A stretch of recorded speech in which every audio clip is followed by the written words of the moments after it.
সুন্দরবনের প্রান্তে দাঁড়িয়ে আছে রায়চৌধুরী প্রাসাদ, এক ভৌতিক রহস্যের অন্ধকার সাক্ষী যা আজও নিশির ডাক নামে পরিচিত। এই প্রাসাদের মালিক ছিলেন জমিদার অসীম রায়চৌধুরী। শোনা যায় তিনি অশরীরী আত্মাদের বশ করে রাখতেন, কিন্তু তার সবচেয়ে ভয়ঙ্কর অভ্যাস ছিল প্রতি অমাবস্যায় নিশির ডাক দেওয়া। রিনা তাকে থামানোর চেষ্টা করলেও প্রতাপ শোনেনি। পরের দিন অমাবস্যা রাত, সে একাই রওনা হলো রায়চৌধুরী প্রাসাদের দিকে। প্রাসাদের ভেতরে ঢুকতেই প্রতাপ বুঝতে পারল এ যেন অদৃশ্য চোখের নজরদারিতে ঢাকা এক অন্ধকার জগৎ। হিমশীতল বাতাস, পাথরের বেদি আর শুকনো রক্তের দাগে ঘেরা সেই কালো কুঠরি। প্রতাপ বুঝল এটাই সেই নিশির ডাক। সে পালাতে চাইল, কিন্তু তার পা ভারী হয়ে গেছে। ধীরে ধীরে সে এগোতে লাগলো বেদির দিকে। অবশেষে অন্ধকার তাকে গ্রাস করল।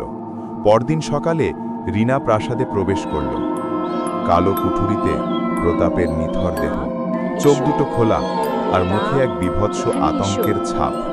আজও অমাবস্যা রাতে শোনা যায় রায়চৌধুরী প্রাসাদের নিশির ডাক, যে সাড়া দেয় সে আর কোনোদিন ফেরে না।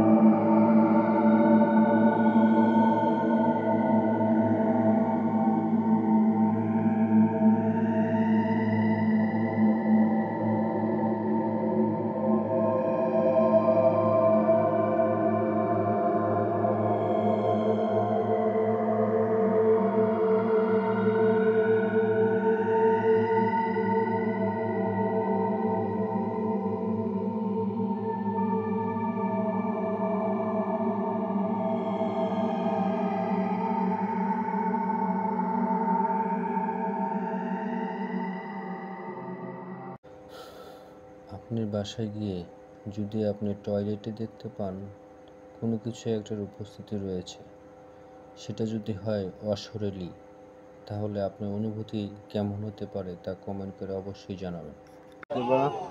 তারপরে এখানে কথা বলা শুরু করবা। কথা বলা শুরু হলে এখানে